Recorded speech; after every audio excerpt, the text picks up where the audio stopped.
Boom, what's going on, guys? We are back with another video here with the black 540. You guys watched like a year ago. I'll put a link in the description.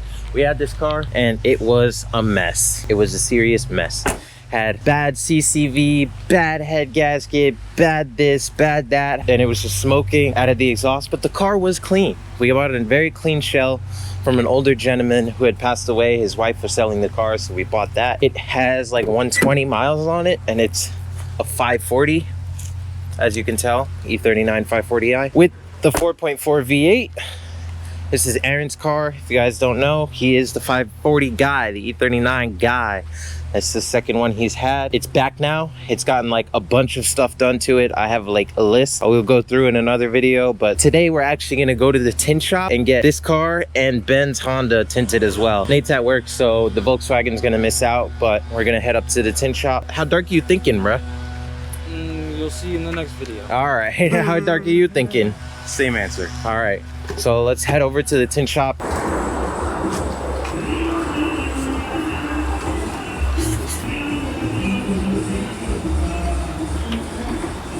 And we're sitting in the Honda after getting tints done.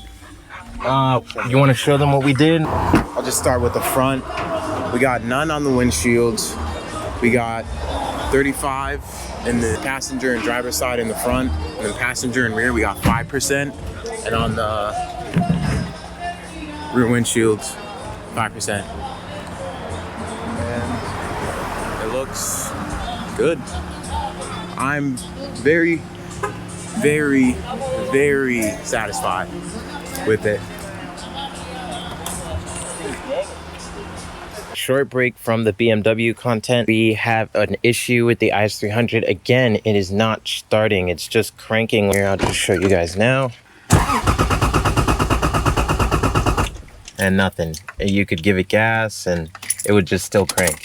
So that was the same thing that was happening with the EFI issue before, but now we're starting to think, since we have the ECU tuned out, there's no immobilizer or any EFI running in our ECU, so we're gonna go into the fuel pump, check to make sure that we're getting fuel to the engine. The only way to make sure of that is to actually like go into the wiring, put positive power onto the fuel pump in the back there, check that before Tim has to go to work. Hopefully we can get this thing started.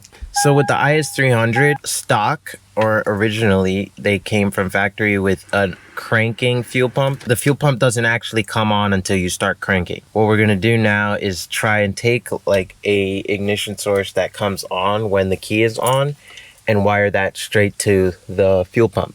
That way, when we turn it on, we can actually hear the fuel pump prime, come on, and then we can turn the car on, just like my Z or one of the other cars that we have over there. In order to get to the fuel pump, you'll have to take your back seat out. There's 3 clips in the front, and then it should just pop right out.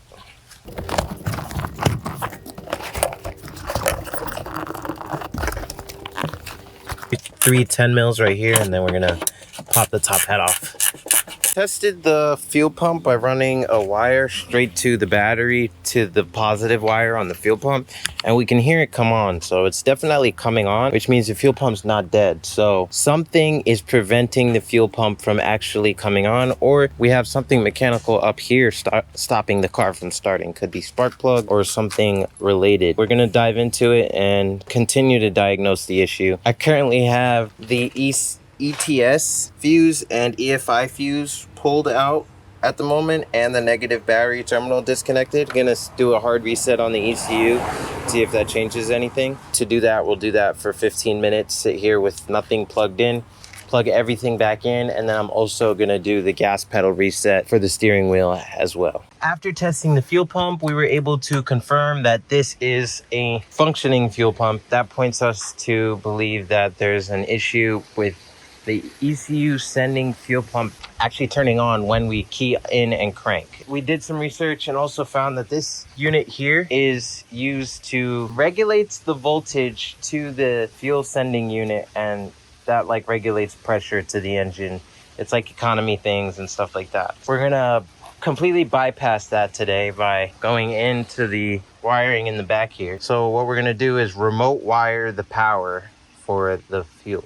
That would be this red and blue wire here is what's actually sending power to the fuel. So we're gonna cut that and use a relay that we got and either wire in this switch panel, this old school switch panel that we have for some race car stuff, or just use a key-on ignition source to power that fuel pump, because the ECU is not communicating with this well enough to get it cranking and get it running and keep it running. So we're just gonna bypass it, and hopefully that solves our issue here. We just ohm tested this fuel pump computer. To be within spec, it would be around 0.03 or 0.35 ohms, and we got up to like 0.2, and then it flattened out at zero. So it ended up being broken. So we're gonna bypass this system. Like I said, we're gonna be running this old school switch panel in this area right here. As you can see, this yellow wire is gonna be the trigger to that relay, which is going to trigger our fuel pump on. And I'm gonna have that relay chilling in the trunk here. That's the plan, at least. So it is a couple days later.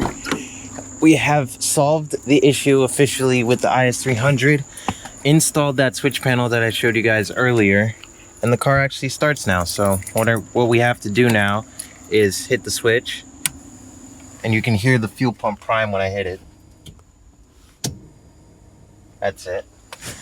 Hopefully you heard that. And then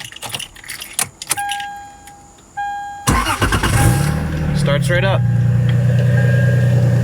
Like I showed you guys, the relay is all wired up. There's fuses and all that kinds of stuff properly wired. We're not gonna have any burning wires and stuff like that. And the car runs and it's good. So also, Tim got his exhaust fixed today. Shout out Carsmatic LLC. Drop the @ right here. It sounds freaking good. Had the drive shaft bolts come loose on us while we were driving on the highway, but it was a little scared, but we made it, and we're able to get it tightened once we got on the lift. Also got these pins installed. Don't know if you guys saw them. So just little mods that we've been doing to the IS. The little race clips. Didn't release that one. But yeah,